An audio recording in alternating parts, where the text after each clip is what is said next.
ఇప్పుడు పల్నాడు ఏరియా మొత్తం ఏదైతే ఉందో తిరిగి అంటున్నారు. అక్కడ ఎలా ఉంది ఇప్పుడు ప్రజల నుంచి రెస్పాన్స్? ప్రజలు లాస్ట్ టైము పార్లమెంట్లో ఉన్న 7కి 7 గెలిచాం, మళ్ళీ 7కి 7 గెలుస్తున్నాం, మళ్ళీ పార్లమెంట్ అభ్యర్థి గెలుస్తాం. అభ్యర్థులు జగన్మోహన్ రెడ్డి గారు ఎవరినైనా పెట్టని, జగన్మోహన్ రెడ్డి గారు ఇతనే మీ అభ్యర్థి అని చెబితే ఓట్లు వేయడానికి ప్రజలు సిద్ధంగా ఉన్నారు. సరే, మరి అలాంటప్పుడు ఎందుకని ఈ సిట్టింగ్ ఎమ్మెల్యే ఇన్ఛార్జ్ అటు ఇటు మార్చడం ఎందుకు? ఇప్పుడు జగన్ చూసి వేసే పని అయితే మళ్ళీ వీళ్ళందరూ అటు ఇటు మార్చడం ఎందుకు? ఎడవలు అటు ఉంచవచ్చు కదా. ఇప్పుడు అనేక మందికి అవకాశాలు కల్పించాలి. 9 ఏళ్ళు ప్రతిపక్షంలో ఉండి కొన్ని వేల మంది లీడర్సు, కొన్ని లక్షల మంది కార్యకర్తలు పనిచేశారు. ప్రతి ఒక్కరికి అవకాశం కల్పించాలి. అందులో వెనుకబడిన వర్గాలకి అవకాశం కల్పించాలి, బడుగు వర్గాలకు అవకాశం కల్పించాలి.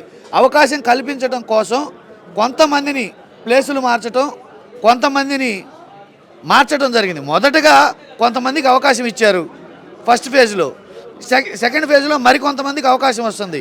అట్లానే ఇదేమి అందరి పార్టీ, కార్యకర్తలందరూ, ఓటర్లందరూ, రాష్ట్ర ప్రజలందరూ కలిసి ఎన్నుకున్న పార్టీ కాబట్టి ప్రతి ఒక్కరికి ఆశావహులు ఉంటారు, అవకాశాలు ఇవ్వాలి. ఒక నాయకుడిగా అందరి అవసరాలని, అందరి అవకాశాలని తీర్చడం కోసమే ఆయన మార్పులు చేపట్టారు తప్పితే మేమేదో ఓడిపోతామనో, ఉన్నవాళ్ళు పని చేయలేదనో కాదు. మేము ప్రతిపక్షాలను ఒకటి అడుగుతున్నాం, మేము 175కి 175 గెలుస్తున్నామని చెప్తున్నాం. మీరు చెప్పండి, 175లో ఏ ఒక్క సీటు గెలుస్తారో చెప్పండి. కుప్పం గెలుస్తారా, మంగళగిరి గెలుస్తారా, భీమవరం గెలుస్తారా, గాజువాక్ గెలుస్తారా?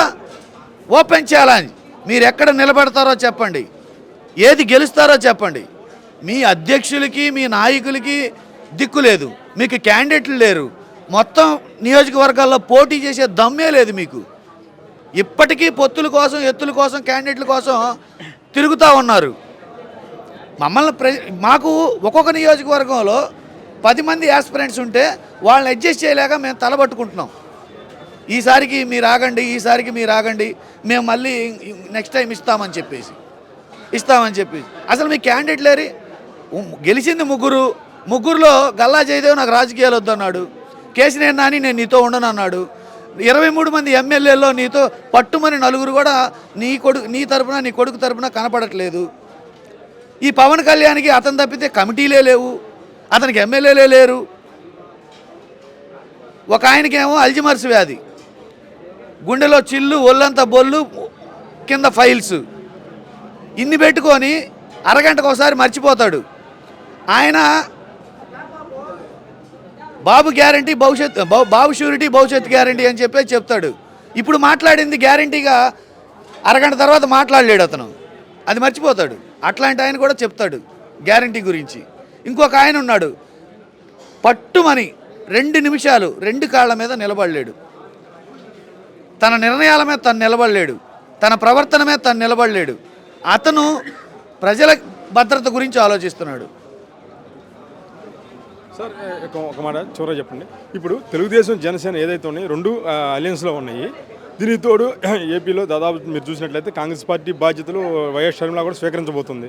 ఈ ఏదైతే కాంగ్రెస్ పార్టీ ఉందో ఆల్రెడీ ఈ రెండింటికి మద్దతు తెలిపితే మరి జగన్మోహన్ రెడ్డి గారికి గెలుపు సాధ్యమైంది అంటారా? మేము ఒక్కటే చెప్తున్నాం, ఎవరు ఎటు వెళ్ళినా, ఎన్ని పార్టీలు పోటీ చేసినా, మొత్తం కలిసి వచ్చినా, సిద్ధాంతాలు వదిలేసుకొని, సిగ్గు వదిలేసుకొని, లజ్జ వదిలేసుకొని, అన్నీ వదిలేసుకొని మొత్తం కలిసి రమ్మను. కమ్యూనిస్టులు, కాంగ్రెసు, బీజేపీ మొత్తం కలిసి రమ్మను. ప్రతి నియోజకవర్గంలో వైఎస్ఆర్సీపీ అభ్యర్థి నిలబడతాడు, ఫ్యాన్ గుర్తుంటుంది. ప్రతి ఒక్క నియోజకవర్గంలో 175కి 175 గెలవబోతున్నాం.